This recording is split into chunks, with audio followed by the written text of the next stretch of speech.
Hello everyone, a very good evening to you all. I am Avinash, an advocate at Supreme Court of India and founder of Chanakya CLAT Classes, Chanakya Judicial Academy and Chanakya Law Associates. Today in this video, I shall be discussing and briefing you all about, explaining you all about the presumption as to legitimacy of a child. The child is legitimate son और the daughter of the man और not. ये एक बड़ा ही important topic है। बहुत सारे लोगों ने मुझे इस पे मैसेज किया कि इस पे वीडियो बनाइए। मैं इस पे सारे इसके जो भी पॉइंट्स है मैं इसको एक्सप्लेन करूंगा और जो भी लेटेस्ट लेजिस्लेटिव इनिशिएटिव्स है और उस पे कोर्ट्स का टेक क्या है, सुप्रीम कोर्ट का टेक क्या है, उसको भी डिस्कस करूंगा। सबसे पहले इसमें हमें यह जानना है कि ये एविडेंस लॉ का कॉन्सेप्ट है।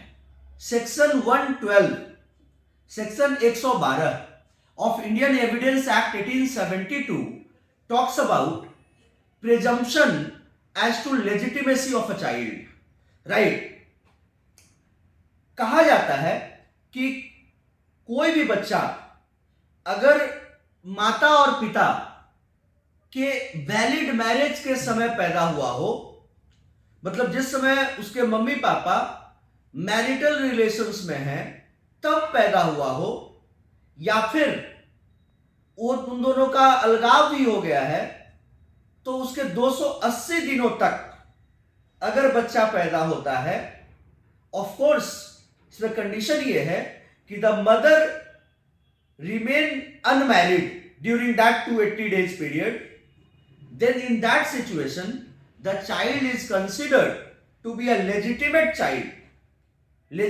child of that man। ठीक है, तो यहां पर चाइल्ड मां का यहां पर कोई रोल नहीं है। यहां पर किसके लेजिटिमेसी को एसरटेन कर रहे हैं? बच्चे की लेजिटिमेसी को, जिसको कि हमारे समाज में बड़े गलत तरीके से पोर्ट्रे किया गया है। कहते हैं इसको हिंदी में अगर लेजिटिमेट को बोलो और इलेजिटिमेट को बोलो तो थोड़ा बड़ा मतलब अजीब सा साउंड करता है। नालायक बच्चा, तो नालायक औलाद है ये, इलेजिटिमेट चाइल्ड। सेक्शन 12 प्रिजम्पशन के बारे में बात करता है कि प्रिजम्पशन लॉ का क्या है। लॉ क्या प्रिज्यूम करता है कि बच्चा वो लेजिटिमेट कब तक होगा, कंक्लूसिव प्रूफ क्या होगा। सेक्शन 12 जो है that is completely based on public morality and public policy. Public morality और पब्लिक पॉलिसी के ऊपर बेस्ड है section 112 of Indian evidence act. और इसी में कहा जा रहा है कि the fact that any person was born, कोई भी बच्चा का जन्म हुआ है, पहला पॉइंट क्या है?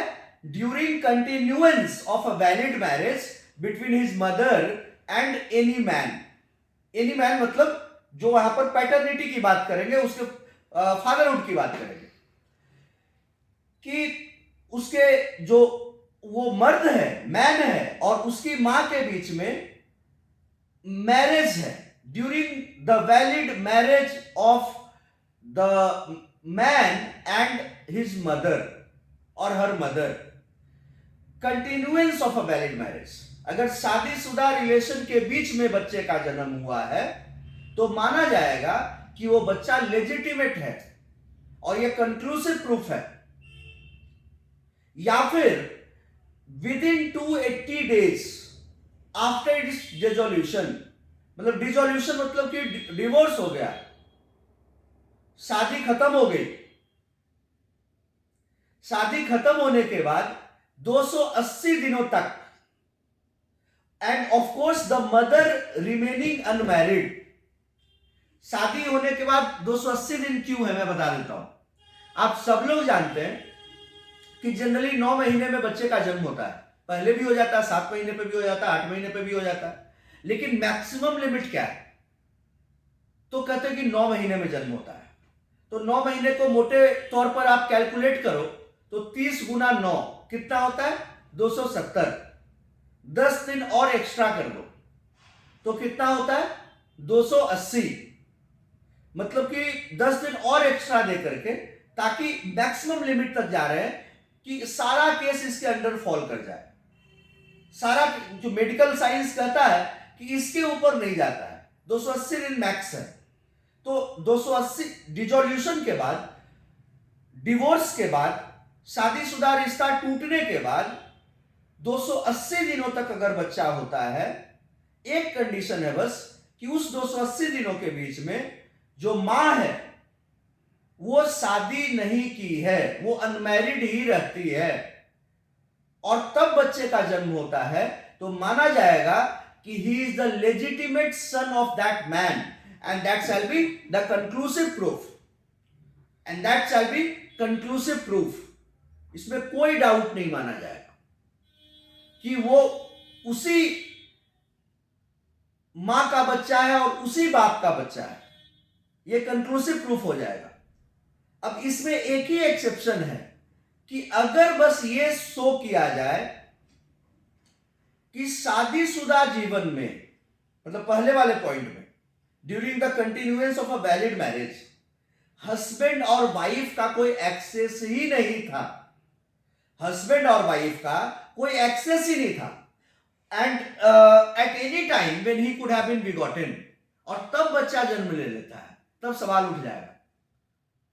लेकिन यह साबित करना होगा कि शादी के बाद जो दोनों से पार्टी टू द मैरिज हैं, हस्बैंड और वाइफ हैं, उन दोनों के बीच में कोई भी एक्सेस नहीं था, और तब भी बच्चा हो गया।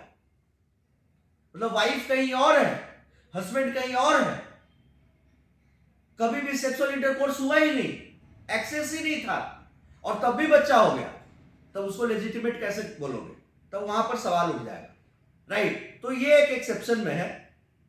और जो लेजिस्लेटिव स्पिरिट है behind section 112, it is to establish that any child born during a valid marriage must be legitimate child, right?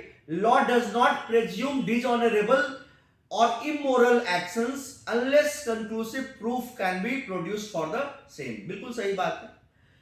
मैंने बताया आपको कि सेक्शन 112 जो है that is based on public policy and public morality.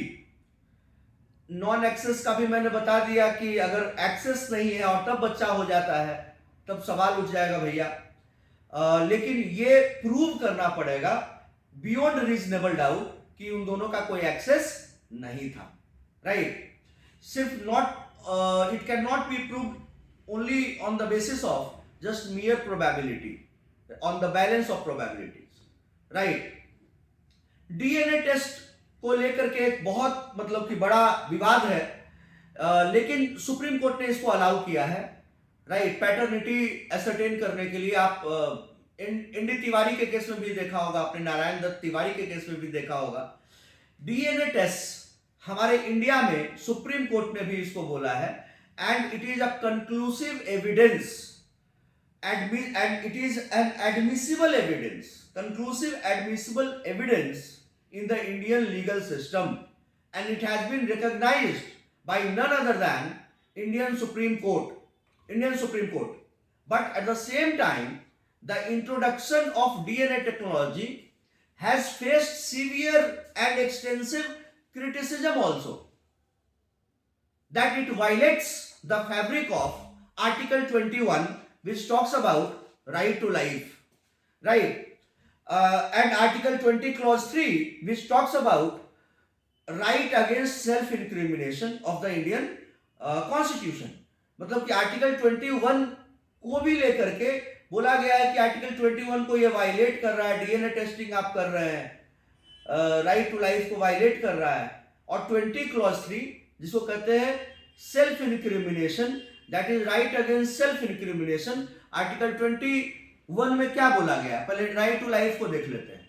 That no person shall be deprived of his right to life and personal liberty except according to procedure established by law. ये कहा गया है article 21 में। और article 20 clause 3 में क्या बोला गया है? आर्टिकल 20 क्लॉज 3 में क्या बोला गया है?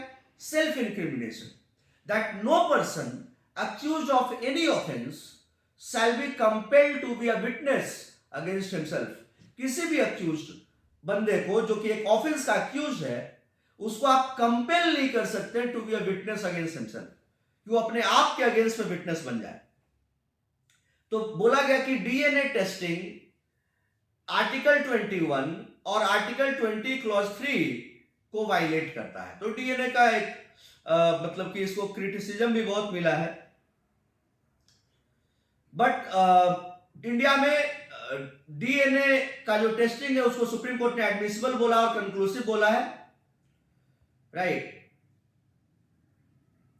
यही सारी चीजें हैं जिसको कि मैं आपसे डिस्कस करना चाहता था।